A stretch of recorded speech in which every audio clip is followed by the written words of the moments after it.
kaip puiku gyventi miško apsuptyje, kaip šaunu, kai žmonės gali sau leisti tokiuose vietose gyventi,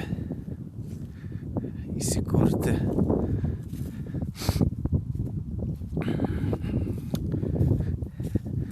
Labai faina, labai gražu.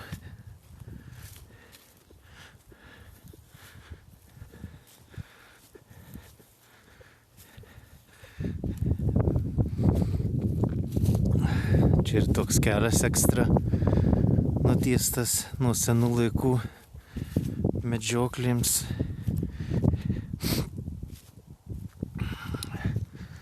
Čia toks prūdelis, dar kažkada maudžiausi jame, begrybaudamas.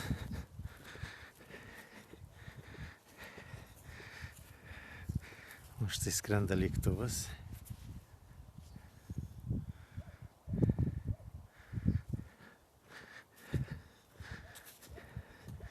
Štai pristatyta jau visur elektros skydinių, jau sklypai išparduoti.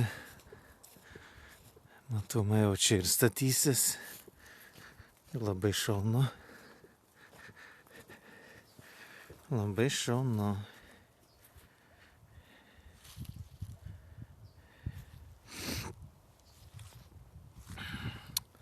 Štai va tokia vietovė.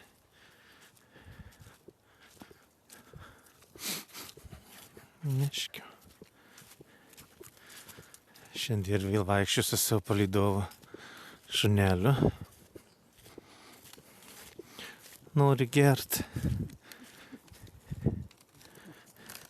Nori gert, tai kad užšalė.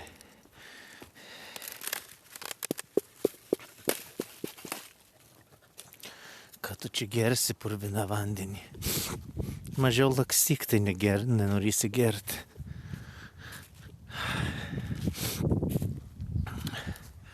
Kokie didžiuliai medžiai.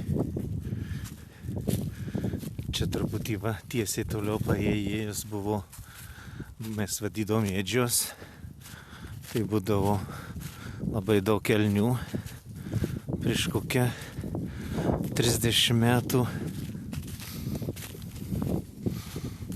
Tai pavasarį eidom ieškoti elnių ragų numestų. Nu ir tekę rasti. Tai visokiausių tokių veislių ateidavo elniai, elnių kaimenys į tas šėryklas ėdžias.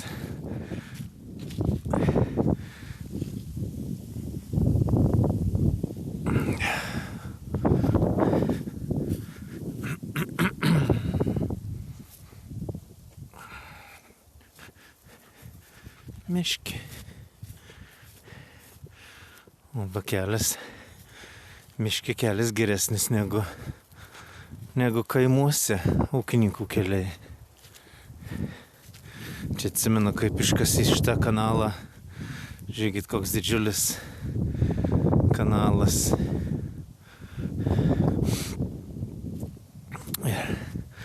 Ir ant tų kanalo kranto, kad kovo 8 buvo labai daug sniego. Prieš tą 30 kelis metus. Ir aš išėjau vienas pasivaikščioti ir perbridęs į kitą krantą. Pamačiau, kad iš sniego kyščioja maži rageliai. Ir įsitraukiau didžiulį elnio ragą. O čia dar už šito matosi kanalo padarytas kirtimas, oho. Čia tas kirtimas buvo jau labai seniai, čia buvo labai daug aviečių. Paskui buvo labai daug raudonviršių, kaip buvo suaugę, dabar vėl žiūrau iškirsta viskas. O kur meškio tu? Slėkė vargšas atsigert. Aš neįsiu čia meškio. Bet toks gigantiškas kanalas. O šiandien taipogi panašiai yra kovo 10 diena. Bet pažiūrėkit, sniego nei kvapo. Tik tai va kokius 4 dienos iš eilės naktimis laikosi -4 laipsniai šalčio. Ir nei sula nebėga. Užšalę latakai, varvekliai visą dieną būna.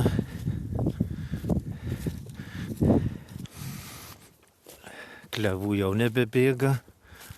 Jau, kaip sakyti, anšalas išėjęs, o beržam neleidžia bėgti tas naktinis šaltukas.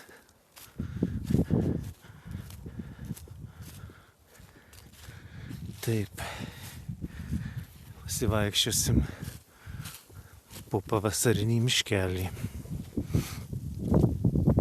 Atsaudyta toks eglučių miškelis ir gražu.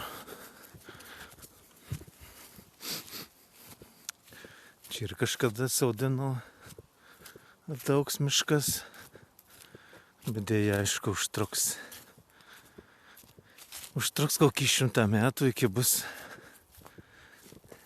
iki vėl galės pjauti medieną.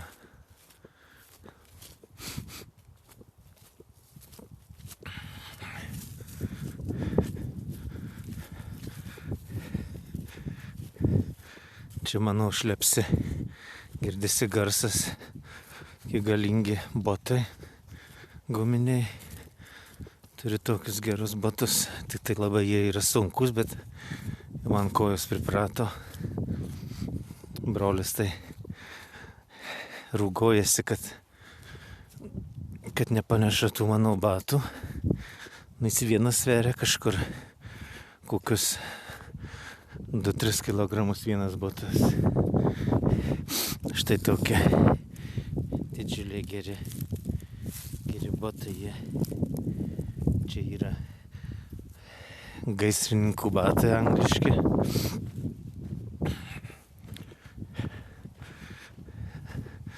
Priekis su metalinė apsauga pirštams.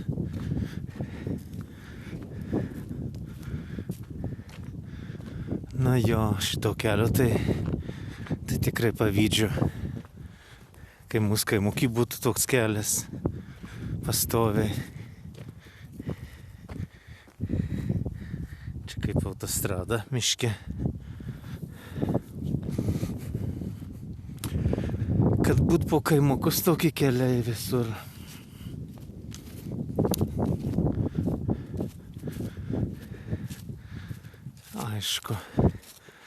Aišku, čia pasidaryta medžioklėms.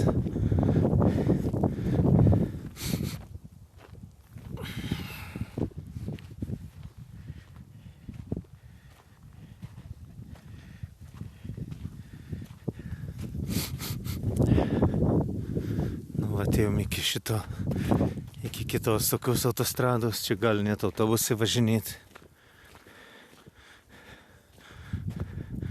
Čia gali net autobusai važinėti. Ir dabar baigsiu šitą seriją, pratęsim kitoj serijoje.